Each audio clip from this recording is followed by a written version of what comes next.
साथियों, स्वागत है आप सभी का एक बार फिर से मेरे चैनल पर। तो डीबीटी जेआरएफ 2018 के कुछ और क्वेश्चंस जो अच्छे क्वेश्चंस हैं, जो इम्पोर्टेंट क्वेश्चंस हैं, उसके बारे में हम एक बार वापस से चर्चा कर लेते हैं। तो उसी क्रम में जो क्वेश्चंस आपके रह गए हैं, उसको हम यहाँ पे समझेंगे। तो एक क्वेश्चन आपका इम्यूनोलॉजी का है, जो कि मैंने ऑलरेडी कवर कर रखा है और बहुत ही आसान क्वेश्चन यहाँ पे पूछा गया है कि the mechanism that permit immunoglobulin to be synthesise either in the membrane bound या सिक्रीटेड फॉर्म। तो यानी कि जो आपके इम्यूनोग्लोबिन की सिंथेसिस होती है, तो वो या तो मेम्ब्रेन में लगे रहेंगे या तो फिर जब एंटीजन आएगा तो वो सिक्रीट आउट करके बाहर की तरफ चले जाते हैं। तो इसके पीछे क्या रीजन है, कौन सी ऐसी मैकेनिकल या केमिकल या मॉलिक्यूलर प्रोसेस होती है, वो आपसे पूछी जा रही है। तो यहाँ पर जो आपकी प्रोसेस होती है वो आपकी क्या होती है, डिफरेंशियल आरएनए प्रोसेसिंग, यानी एक तरीके का आपका क्या होता है, आरएनए स्प्लाइसिंग या अल्टरनेटिव स्प्लाइसिंग की प्रोसेस होती है, जिससे वो मेम्ब्रेन बाउंड या कह सकते हैं कि आपका सिक्रीटेड फॉर्म में रिलीज आउट हो जाता है। ठीक है, तो ये इसका आंसर हो जाएगा। इसके बाद जो आपका क्वेश्चन नंबर 38 है, यहाँ पे पूछा गया है which one of the following organelle disappear during the cell division and regenerated in the daughter cell. तो यहाँ पर क्या होता है कि जब आप भी कभी सेल सेल साइकिल या सेल डिवीजन पढ़ेंगे तो इसको पढ़ के जाइएगा, बहुत बेसिक से पढ़ के जाइएगा, ऐसा नहीं कि बहुत हाई फाई पढ़ लीजिए। ठीक है, एटलीस्ट अगर पढ़े हैं तो बहुत अच्छी बात है, नहीं तो कम से कम बेसिक तो जरूर पढ़ के जाइएगा। ठीक है, तो यहाँ पर जो आपका मेन ऑर्गेनेल होता है वो आपका गोल्जी बॉडी होती है, जो कि आपके सेल डिवीजन के समय जो होता है कि वो आपका डिक्रीज करता है और उसके मतलब सेल डिवीजन के समय खत्म हो जाता है, डिसअपियर हो जाता है और बाद में ये रीजनरेट होता है। इसके बाद नेक्स्ट क्वेश्चन, जो कि आपके ये क्वेश्चन बहुत ही इंपॉर्टेंट है, मतलब काफी इंपॉर्टेंट है, इसको समझ लीजिएगा कि एक डीएनए है जिसका सीक्वेंस आपको दे दिया गया है 5 to 3 और आपसे कह रहे हैं कि अगर आपको प्राइमर पीसीआर आपको करना है, ठीक है, मुझे इसको पीसीआर से एम्पलीफाई करना है, तो मेरा रिवर्स प्राइमर का सीक्वेंस क्या होगा। ठीक है, तो प्राइमर क्या होता है, प्राइमर जो होता है उसको 3 प्राइम साइट्स पर जाके वो बाइंड करेगा। तो यानी कि आपको क्या करना है कि आपका 5 to 3 प्राइम का ये सीक्वेंस दिया है, तो आपको प्राइमर जो है वो इस साइड से जाके बस अपोजिट बना दीजिए। तो यानी कि जी सी के सामने अगर मैं इसको उल्टा रखना चाहूँ तो मैं क्या रखूंगा, सी के सामने मैं इसको जी रखूंगा, यहाँ पे भी जी रखूंगा, जी के सामने सी रखूंगा, टी के सामने ए रखूंगा और ए के सामने टी रखूंगा। तो ऐसा कोई सीक्वेंस आपको दिख रहा है? तो पहले ऑप्शन में रखा हुआ है GGCAT। ठीक है, तो और चूंकि मैं उल्टा जा रहा हूं तो ये मेरा 5 प्राइम होगा और ये मेरा 3 प्राइम होगा, यही तो होगा, क्योंकि जो आपकी पोलैरिटी होगी वो आपके अपोजिट होगी। तो इस तरीके से मेरे की ये कहानी मिल जाएगी। तो ये आपको याद रखना है, जो कि बहुत ही इंपॉर्टेंट यहाँ पे कहानी है, क्योंकि जब आप इसका सीक्वेंस बनाएंगे तो अगर आप इसको नोटिस करेंगे तो एक आपको उल्टा सीक्वेंस में भी दिया हुआ है। तो यहाँ पे बहुत सावधानी के साथ करना है। तो इस क्वेश्चन को याद रखिएगा, हो सकता है दोबारा कुछ इस तरीके का क्वेश्चन ये आपको फ्रेम कर दे। इसके बाद नेक्स्ट क्वेश्चन जो आपसे पूछा गया है, जो कि आपका मैंने इसीलिए जो भी मैंने मॉलिक्यूलर बायोलॉजी स्टार्ट की थी, जहाँ पे हमने डीएनए पॉलीमरेज फर्स्ट को पढ़ा था और वहां पे हमने आपको क्लेनाउ फ्रेगमेंट बहुत अच्छे से रटाया है। तो यहाँ पे आपसे पूछ रहे हैं कि टैग डीएनए पॉलीमरेज जो है वो डिफर होता है फ्रॉम द क्लेनाउ फ्रेगमेंट, यानी कि अगर आप टैग पॉलीमरेज का मतलब क्या है, थर्मस एक्वेटिकस। ठीक है, तो अगर मैं टैग को भी हटा दूं, केवल डीएनए पॉलीमरेज फर्स्ट से अगर कंपैरिजन करें तो क्या था, क्लेनाउ फ्रेगमेंट के पास क्या था, प्रूफ रीडिंग एक्टिविटी थी, ये मैंने आपको रटवाया था। प्रूफ रीडिंग एक्टिविटी किसकी वजह से आएगी, 3 प्राइम to 5 प्राइम एक्सोन्यूक्लियस की वजह से। पॉलीमराइजेशन एक्टिविटी थी, यानी 5 prime to 3 prime polymerisation activity थी। एंडोन्यूक्लियस की तो हम बात ही नहीं कर रहे थे, तो यानी कि ये दो एक्टिविटी इसके पास है।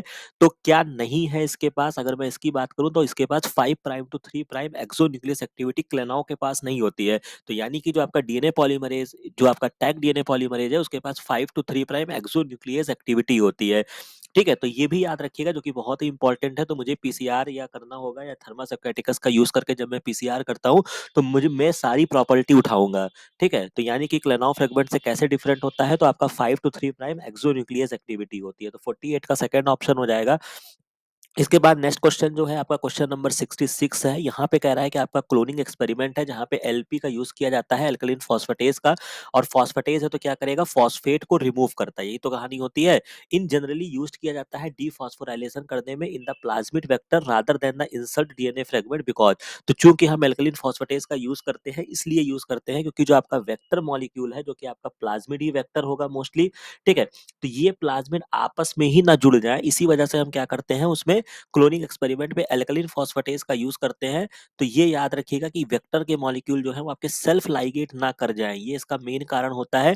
And form colonies upon introduction into the host cell, तो यानी कि जो आपका वेक्टर का मॉलिक्यूल है वो आपस में ही सेल्फ लाइगेट ना कर जाए, इसी वजह से हमने वहां पे फॉस्फेट ग्रुप को हटा दिया है, ताकि जो आपकी, जब क्या होता है कि जब आपका डीएनए में आपने पढ़ा था ना कि आपकी सिंथेसिस 5 to 3 होती है, जो आपकी इनकमिंग न्यूक्लियोटाइड होता है वो आपके 3 प्राइम OH पे आके बाइंड करता है। तो जब मैं 5 प्राइम फॉस्फेट ही हटा दूंगा तो वो आपस में मतलब क्या कहते हैं कि लाइगेशन करने की संभावना जो होगी वो खत्म हो जाएगी। तो इस पर्टिकुलर चीज को याद रखेंगे, 66 का सेकंड ऑप्शन हो जाएगा।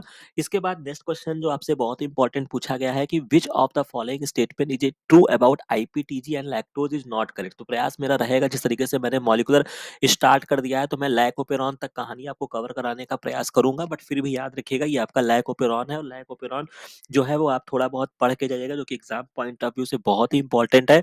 तो बेसिकली क्या होता है, लैक्टोज जो कि आपका लैकोपेरॉन का इंड्यूसर होता है, और उसी का दूसरा सब्स्टिट्यूट होता है वो आपका आईपीटीजी होता है। ठीक है, तो इसका पूरा नाम देख लीजिएगा। बाकी आईपीटीजी जो है तो क्या नहीं करेक्ट मुझे पहचानना है। तो आईपीटीजी जो है वो एनालॉग है लैक्टोज का, ट्रू है।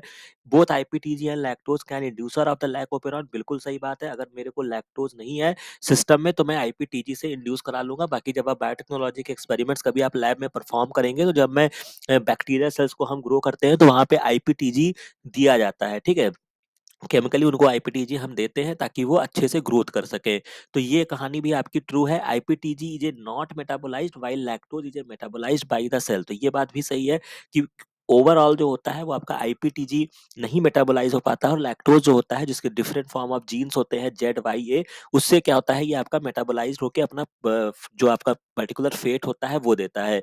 Both IPTG and lactose need permease for entry into the cell. तो यही ऑप्शन यहाँ पे गलत दिया है, फॉल्स दिया गया है कि दोनों को परमिएज की आवश्यकता नहीं है। तो यानी कि जो मुझे पहचानना था कि इसमें से नॉट करेक्ट आंसर है, तो मैंने 68 का फोर्थ ऑप्शन जो होगा वो आपका नॉट करेक्ट होगा। इसके बाद which of the following amino acid chains in the active site of the enzyme is the most likely to change its activity। तो शायद इसको मैंने एक बार डिस्कस भी किया है। बाकी बेसिक आपका क्या कहते हैं कि अमाइनो एसिड्स का क्वेश्चन है, बस आपको अमाइनो एसिड्स की प्रॉपर्टी देखनी है। और उससे भी बड़ी चीज जो मैंने आपको बता रखा है कि प्रोलीन को कहीं पर भी आप लेकर आएंगे तो वो मेजर चेंज लाएगा, प्रॉब्लम्स क्रिएट करेगा। तो यानी कि लाइसीन को अगर मैं प्रोलीन में बदल दूंगा तो ये बहुत ज्यादा इफेक्ट करेगा। बाकी अगर आप देखना चाहें तो लाइसीन को अगर आपने अर्जिनिन में कन्वर्ट किया, दोनों ही बेसिक अमाइनो एसिड है। ग्लूटामेट अस्पार्टिक एसिड दोनों ही निगेटिव चार्ज है, एसिडिक अमाइनो एसिड है, कोई दिक्कत नहीं आएगा। ल्यूसीन आइसोल्यूसिन दोनों ही आपके हाइड्रोफोबिक अमाइनो एसिड है। तो यानी कि जो आपका मेजर चेंज आएगा वो मेरा लाइसीन को अगर मैं प्रोलीन में कन्वर्ट कर दूंगा तब आएगा। ठीक है, इसके बाद आपसे एक क्वेश्चन और पूछा गया है जो कि डीबीटी जेआरएफ ये 2018 का क्वेश्चन है, और इसी तरीके का क्वेश्चन आपका 2019 में पूछा गया है। तो मॉलिक्यूलर जब आप पढ़ते हैं तो वहां पे आप एक इनहेंसर एलिमेंट पढ़ेंगे। ठीक है, नाम से स्पष्ट है कि ये ट्रांसक्रिप्शन को या जो भी प्रोसेस है उसको इनहेंस करता है। ठीक है, तो यहाँ पे कह रहे हैं कि which of the following statement is not correct about enhancer के रिगार्डिंग, क्या करेक्ट नहीं है। तो सबसे पहले क्या होता है, दे can function in either orientation. अगर आप ओरिएंटेशन की बात करते हैं तो जो कि आपका जब आप डीएनए में प्रमोटर टर्मिनेटर ये सारी सीक्वेंस होते हैं, तो ऐसा नहीं है कि इनहेंसर किसी एक पर्टिकुलर जगह पे होगा, तो ये किसी भी ओरिएंटेशन में हो सकता है। तो ये बात आपका सही है। इसके अलावा नाम से ही स्पष्ट है कि कोई चीज अगर इनहेंस करेगा तो यहाँ पे लिखा है they decrease the binding of activator near the promoter. तो इनहेंसर को क्या करना होगा, जो आपके सिस्टम, मान लीजिए कि ये पर्टिकुलर जीन है, ठीक है, इसके लिए कोई एक एक्टिवेटर होगा जो जीन को एक्टिवेट करेगा। तो इनहेंसर का काम क्या है, इसको इनहेंस करना, ये डिक्रीज थोड़े कर देगा। तो यानी कि इसका जो राइट गलत ऑप्शन होगा वो आपका सेकंड हो जाएगा। बाकी ये इंक्रीज करते हैं binding of activator near the promoter. They can function upstream या downstream of the gene, जो मैंने आपको बताया कि किसी भी ओरिएंटेशन में हो सकते हैं, या अप स्ट्रीम पर भी पाए जाते हैं और डाउन स्ट्रीम पर भी पाए जाते हैं। तो ये पढ़ के जाइएगा, मोस्ट इंपॉर्टेंट है। बाकी तो मैं इसको थोड़ा बहुत प्रयास रहेगा कि मैं इसको कवर करा दूं। बाकी which of the following statement is not true for enhancer element, यही क्वेश्चन जो है इसमें ऑप्शंस को चेंज करते हुए इन्होंने इस क्वेश्चन को दोबारा रिपीट किया है। तो यहाँ पे कह रहे हैं कि it can be down stream of the gene it regulate, बिल्कुल सही बात है। अगर आप पुराने ईयर का पेपर सॉल्व करके जाएंगे तो भी आप इसको कर लेंगे, दो ऑप्शन वही लिखा हुआ है, अप स्ट्रीम डाउन स्ट्रीम वाला। It can be up stream of the gene it regulate, बिल्कुल सही बात है, तो ये भी आपका ट्रू हो जाएगा। और it can be with in the intron of the gene, तो ये आपकी बात सही है। और यहाँ पे जो आपसे कहा जा रहा है it can only regulate a near by gene, ऐसा नहीं है। इनहेंसर का मतलब ये नहीं है कि आपने मान लो कि 10 कदम की दूरी पर कोई जीन है, बस उसी को ही ये रेगुलेट करेगा। ठीक है, ऐसा नहीं है। इनहेंसर जो होते हैं ये आपके ब्रॉड लेवल पे काम करते हैं, काफी डिस्टेंस पर भी अगर जीन है तो भी वो उसको रेगुलेट करने की संभावना रखते हैं। तो यानी कि जो थर्ड ऑप्शन होगा इसका आपका बी जो होगा ये आपका नॉट करेक्ट ऑप्शन हो जाएगा। बाकी आपके लिए जो भी चीजें यहाँ पे दी गई हैं, तो यानी कि जो बाकी चीजें हैं वो आपकी ट्रू है। तो फर्दर इसको याद रखिएगा कि ये आपके इंट्रॉन में भी पाए जा सकते हैं इनहेंसर। ठीक है, तो खैर ये सारी स्टोरी थी जो मैंने आपको बता दी है। बाकी कुछ और क्वेश्चंस को भी हम डिस्कस करेंगे। तो ये पर्टिकुलर सेशन इंपॉर्टेंट है और आप इसको तैयारी करते रहिए अच्छे से। ठीक है, बाकी मिलते हैं नेक्स्ट वीडियो में नेक्स्ट इन्फॉर्मेशन के साथ। कहीं पर कोई कंफ्यूजन आती है तो उसको कमेंट सेक्शन में बताइएगा। बाकी जो रिमेनिंग आपके क्वेश्चंस हैं डीबीटी जेआरएफ के, वो आपके सॉर्ट आउट करा दिए जाएंगे। बाकी मिलते हैं नेक्स्ट वीडियो में नेक्स्ट इन्फॉर्मेशन के साथ। Thank you very much.